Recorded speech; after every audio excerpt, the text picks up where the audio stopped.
Welcome back to the Stephen Knight Show. Hope you're having a great Monday. We're going to try and make it better for you. Tonight, we welcome the one and only Angie Stone. This is a brand new album out called Love Language. So she joins us to talk about all of it and her career and what she thinks about Black Music Month.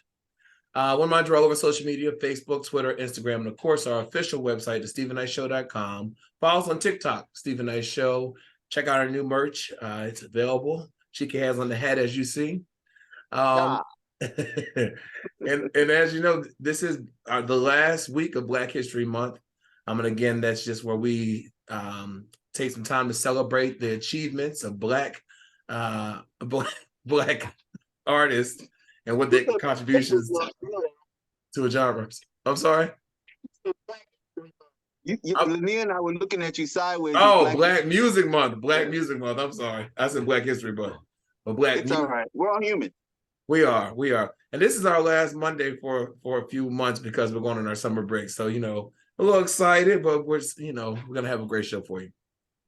Now, while we were out, Syleena celebrated a birthday. How was it?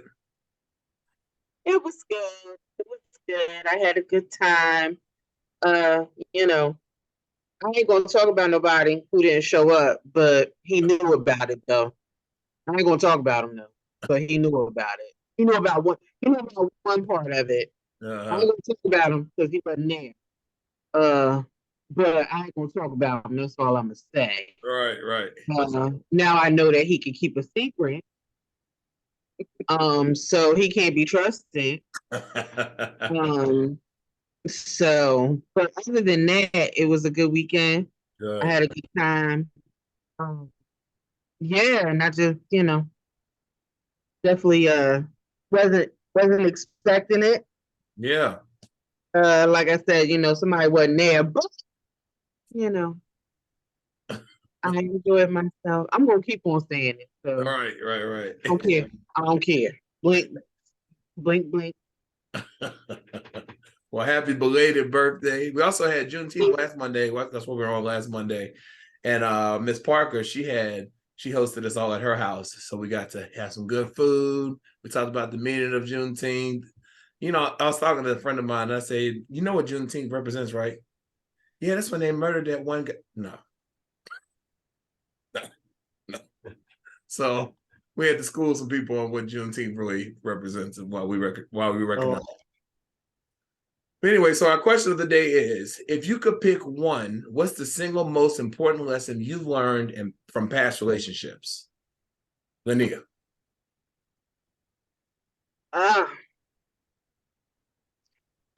The one thing that pops into my head, what you did for the person and with the person before me will not apply to me because I'm a completely different breed. Mm-hmm.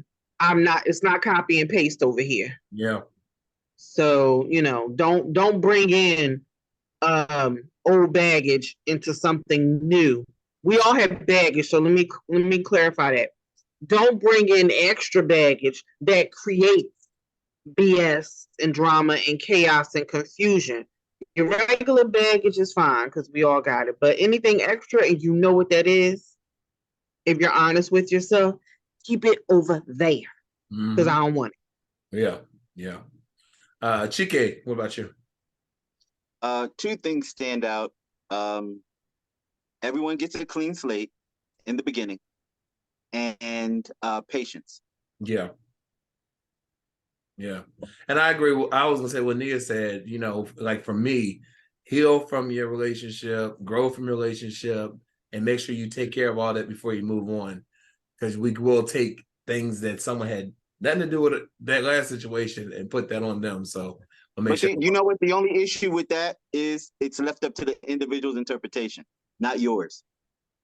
Yeah, that's true. But you also have to understand yourself too and realize if you're seeing the same patterns, you might not be fully healed. But I just was reading some of the things on our Facebook page. One said, stop ignoring the obvious. Someone said, don't ignore red flags. People not going to love you the way you love them. Or the way you love, I'm sorry.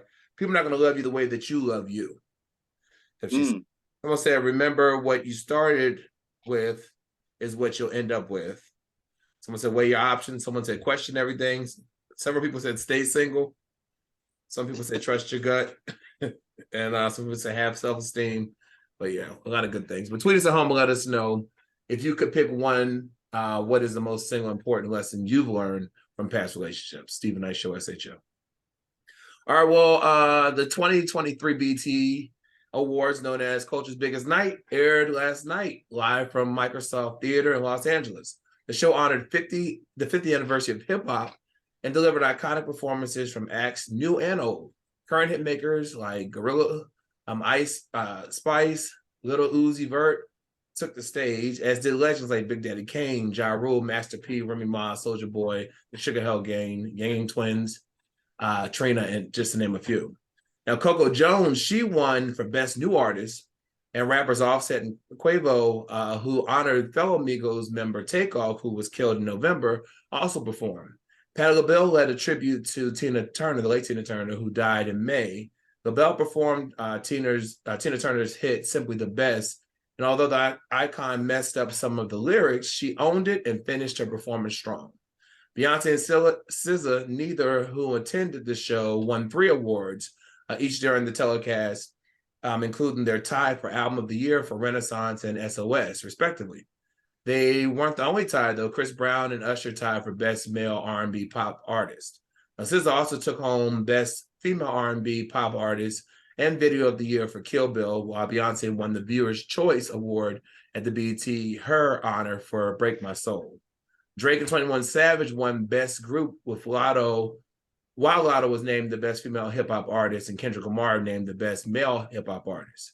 One of the most memorable moments of the night was when Tiana Spike Tay Taylor, who was not in the ceremony, won Video Director of the Year and gave her acceptance speech via video call from her mom on stage. Her mom had the video up.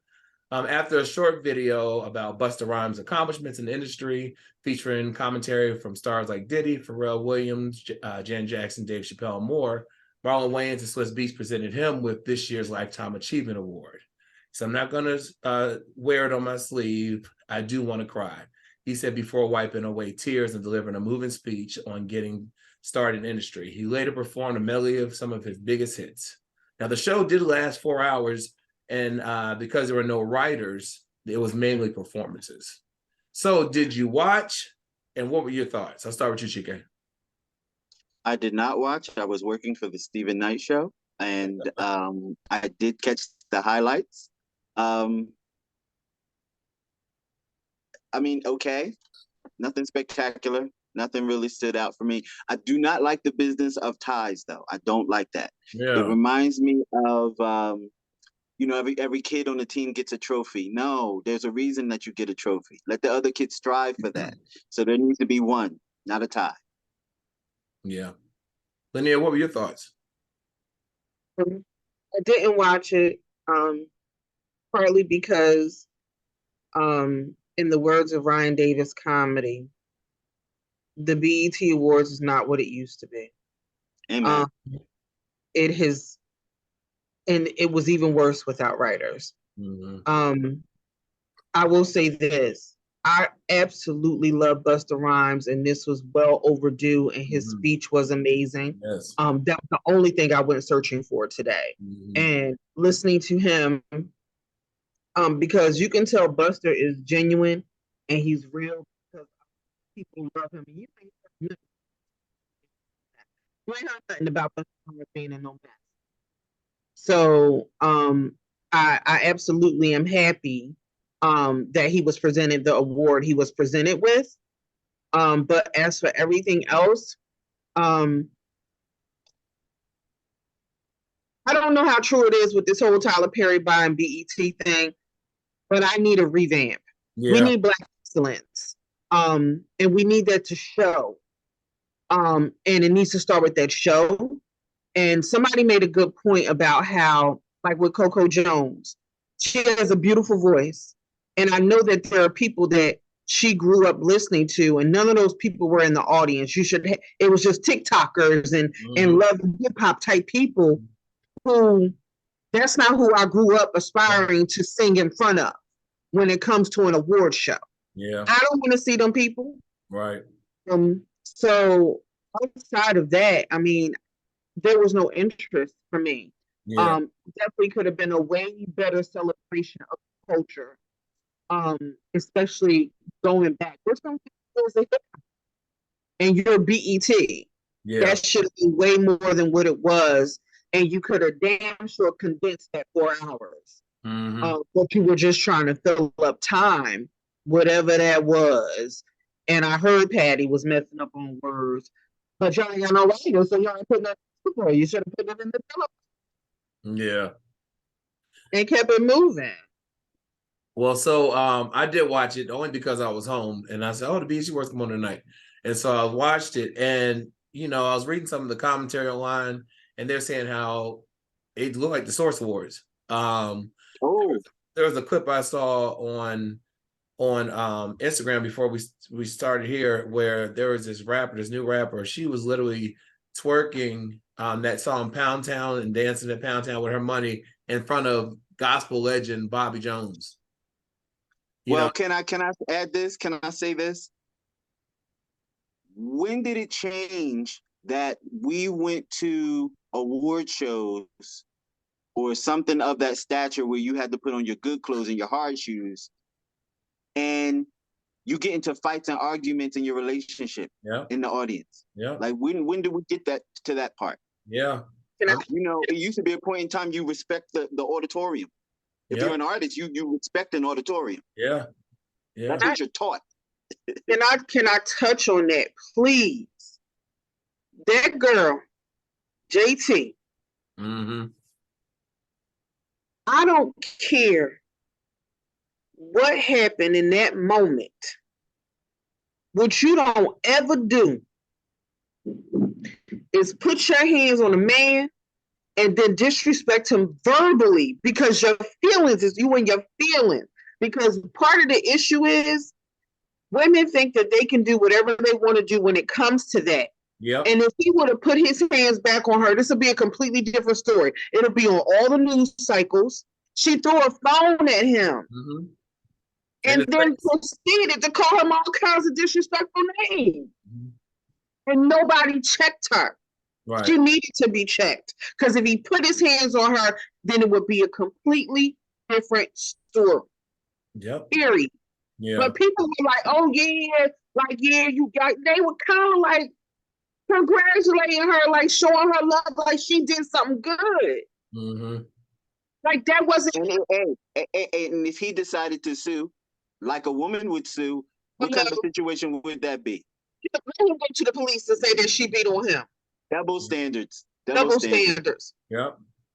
This is what I mean by when some women be bold enough to put their hands on men, then you have an expectation that that man is not supposed to put his hands back on you. Some men were raised, don't touch a woman. Some men were raised, if somebody hit you, you hit their ass back. Yeah. Period. That don't mean they bad. That just means this is what I was taught. You're not gonna put your hands on me. But I want to sum all that up to say to Mr. Tyler Perry, all of this starts with a new, wholesome, excellent BET. Exactly. We need that. Starts with BET. Put on some clothes. Yeah. And the Patti LaBelle defense, she had a teleprompter. She was doing this tribute to Tina Turner. People were dancing in front of her so she couldn't see. And that's why, but people were saying she didn't. Why didn't they auntie up like that? They set her up. Some people said she knows she ain't come to rehearsal. She didn't. Patty ain't doing no damn rehearsal. But she looked great though. She looked great. And it did end strong. She did end strong. But yeah, so that was BET Awards. All right, well, Jay Kohler, he's a YouTuber known as Dalme, and he's going viral after revealing that he was almost a passenger on board the Titan submarine that was found in pieces earlier last week after going dark. YouTuber also revealed that before the deadly mission, the sub experienced several minor malfunctions days before the implosion that killed all 5 people aboard. As previously reported, the sub set out on a mission to see the 1912 RMS Titanic shipwreck, which now sits nearly 13,000 feet below the ocean surface, early Sunday morning, June 18th. But shortly after taking off, the sub lost all communications, prompting a multinational and days-long search and rescue effort. Sadly, the latest submarine exploration ultimately resulted in the death of its 5 passengers aboard. The names of the 5 Ocean Gate passengers are Hamish Harding, he's 58, Shahzada Haywood, 48, Solman Hadwood, 19, Stockton Rush, 61, and Paul Henry Nagoliet, he's 77. Now, prior to the fatal implosion, the YouTuber, he vlogged himself inside the Titan sub. During this now haunting video, he showed his time on board and how the trip was canceled due to a series of major malfunctions just days before the same vessel imploded and killed 5 people. His video, which is a little over 26 minutes, was posted this past Friday, and his vlog, he said, if my dive wasn't canceled, it could have been me inside that submarine today. Before getting into his own experience aboard the dangerous sub, he began to reveal how heartbroken he was over the deaths of the 5 crew members.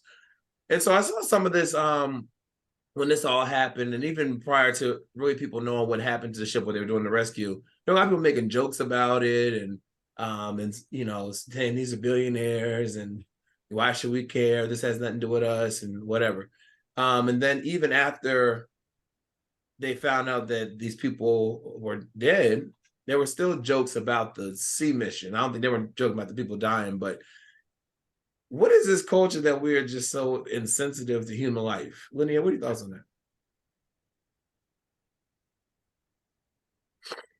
Let me choose my words very carefully.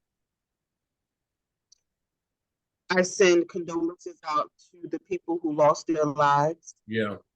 But I'm going to say this. I would have liked for the news cycle to cover a story about the 700 migrants drowning. Yep. Because of the Greek Coast Guard. Yep. Because that story didn't get any coverage the way that this other story did. And I'm sorry that I'm not, you know, my condolences, but I pray more for those migrants, those 700, you know, escaping to some form of, you know, trying to find a better life. Yeah. Versus someone who purposefully decided to do something just because they could. And it's a conversation that Chika and I have already had. That thing about thumbing your nose up at God just because you can. I'm done. And the interesting thing about this, apparently, to take this voyage, you had to sign this paperwork, and it explicitly said death. It mentioned death several times, but then you had to sign the waiver of God forbid something happened to you. I saw an interview this morning with. There was a mother who she lost her husband and her 19-year-old son on this voyage. And I believe she gave up her seat for him because he really wanted to go to her son. Chika, what are your thoughts on all this? So my condolences to the family. Of course, any type of life loss is a tremendous, you know, heartbreak. And my condolences go out to the family. But there's another political side that I won't go into. Actually, if you would go to my stories in my Instagram, there's a post in there that explains exactly that, how I feel. But there's a systematic political thing that is the space where the insensitivity is bred. And through that, I can understand why people are making jokes and saying what they're saying. Not my style, but I can see why. Yeah. So if you choose to, go to my Instagram stories, check it out. Yeah. Well, our condolences are to those people that were on board, but also that guy, that YouTuber, the fact that his life was spared because he wasn't able to go. So God said no. I hope that this is not a let me capitalize off of this moment for him. You understand what I'm saying? But I also want to say that The Simpsons never miss. Because there was an episode about something that's on The Simpsons, and Homer was in this contraption going down in the ocean. The Simpsons never miss. I don't know who they write with. And we love Amazon, but they ain't. Apparently they are releasing Titanic back on Amazon. They tweeted. Actually, it's already up. I saw it up. It's up already. Oh, it is up now? They did not miss a beat. Capitalize. All right, well, a video of a white people taking target practice using an image of a black man has left many people outraged in a local city. Villa Rica Mayor Gil McDougall has ordered that the images be removed from social media and also asked for an investigation to the matter. The police department posted a short video clip of white citizens using an image of a black man for target practice at its firearms training course over the weekend. It also posted pictures. The post got more than 500 comments and more than 400 shares. People in the community who saw the images called it offensive and disgusting. One local man in the community, Emmanuel Mency, went to the police department and filed a complaint saying it sends the wrong message to the Black community. Hey guys, we shoot at you for target practice, he said. Many wondered why there were no images of white people used for the target practice, but the chief claims that they were used, just not posted on social media like the Black images were. He said that day they started with that target, and while pointing at the image of a white man. So he was pointing at the image of a white man saying, this is what we started with. They ran out of those targets at the range and they put these targets up as he pointed to the image of a black man. He said someone should have noticed the message it would have sent. He said, it seemed like you could see right from the moment that you put those pictures up that they were going to be in question. And the police chief said that his officers just missed it. We don't notice this because we don't look at that. Therefore, it was a mistake.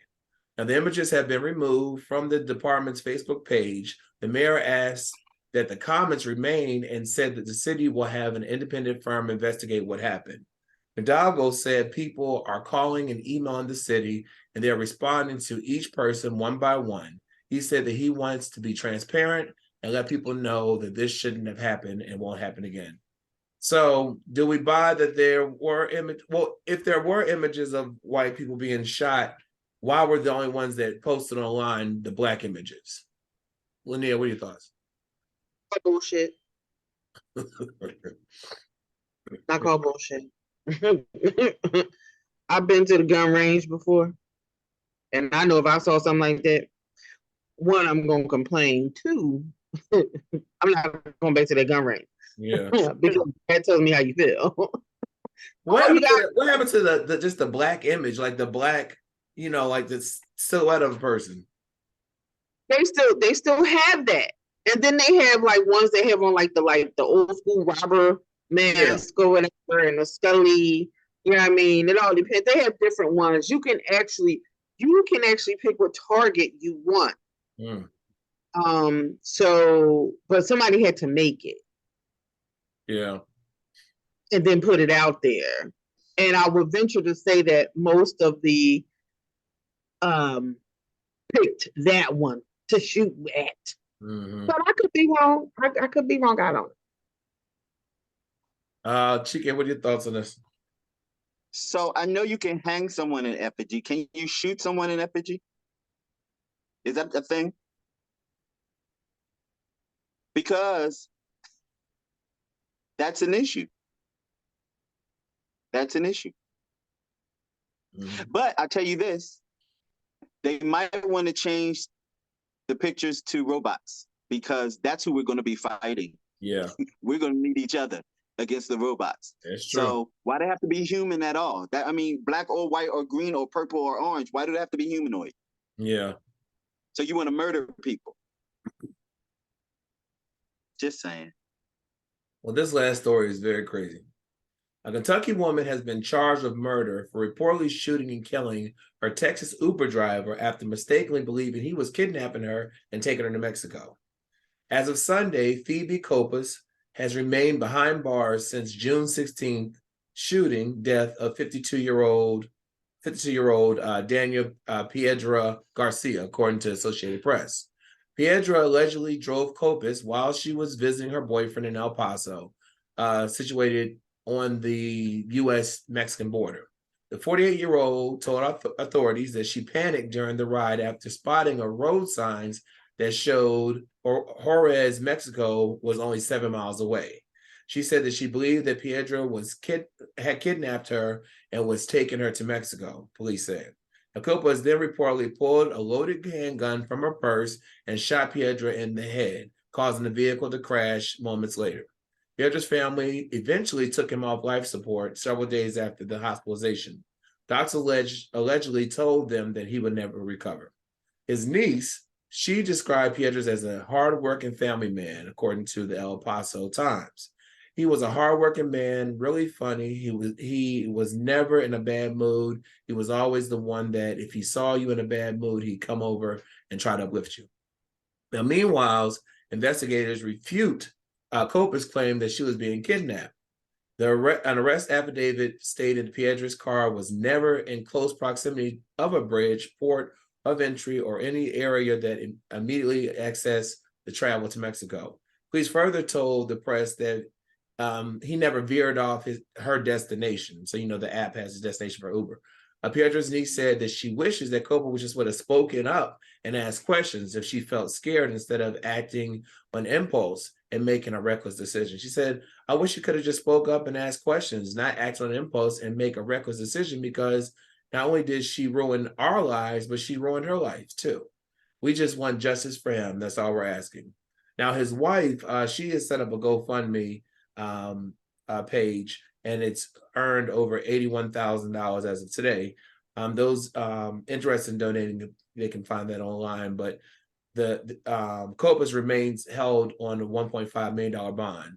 She was initially charged with aggravated assault. However, the charge was later upgraded to murder following Piedra's death.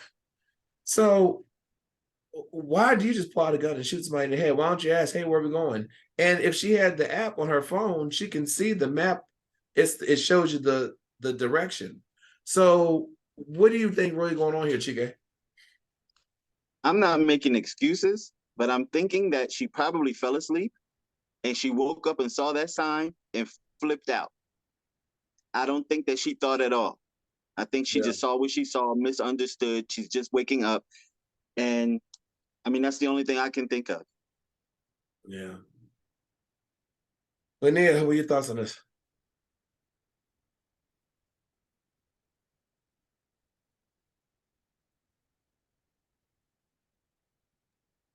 I thought I saw something that said the alleged sign she thought she said she didn't see. In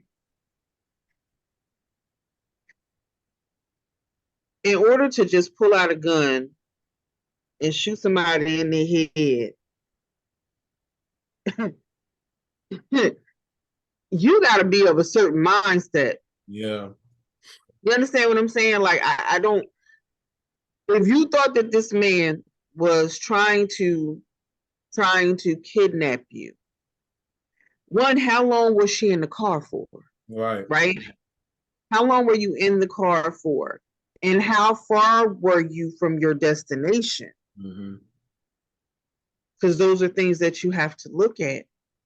And if you thought that your life was in immediate danger and you have a gun,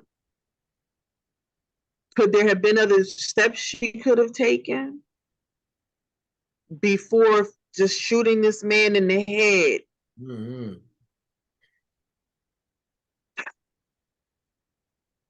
And this happened in Texas. I know she's from Kentucky, but this happened in Texas. So you knew that you could open carry. Everyone gets a gun. Yeah. You knew that you could open carry in Texas. So you knew that much. I don't buy it. I don't buy this. I thought he was kidnapping me. I don't buy it. I don't buy it. Because even if she I did, think. Go ahead. No, go ahead. I'm saying even if she thought that she could take the gun, hey, where are you going? You know what I mean? She could have used that. Yeah. Right. Right. What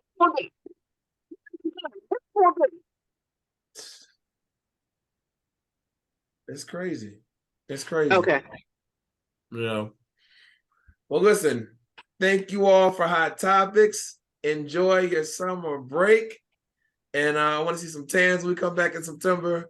And Lydia, thank you as always. Cheeky, I'll see you in movie reviews.